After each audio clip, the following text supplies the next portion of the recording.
हाय, माझं नाव सुप्रिया शिंदे. मला ovarian सिस्टचा issue काही महिन्यांपासून येत होता. त्यावेळी मी गायनेकॉलॉजिस्टकडे गेले होते. त्यांनी मला 1 महिन्याच्या गोळ्या दिल्या होत्या साधारण आणि त्याच्यानंतरही काहीच रिझल्ट आला नाही. माझं ऑपरेशनपर्यंत ती प्रोसिजर गेली होती. त्याच्यामध्ये माझं लेफ्ट सिस्ट आहे, ते सुद्धा काढून टाकावं लागलं. त्यामध्ये माझी लेफ्ट ओव्हरी काढून टाकली आणि 6 महिन्यातच मला पुन्हा राईट साईडला सिस्टचा इश्यू यायला लागला. सो मला पुन्हा त्या प्रोसिजरमधून जायचं नव्हतं.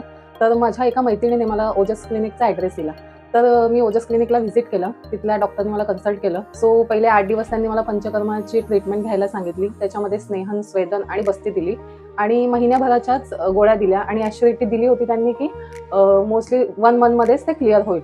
सो त्याप्रमाणेच मिरॅकल झाला आणि सोनोग्राफीमध्ये माझं सिस्ट पूर्णपणे क्लिअर झालं. मला सोनोग्राफीच्या डॉक्टरांनी सुद्धा दाखवलं की तुमचं सिस्ट नाही आहे.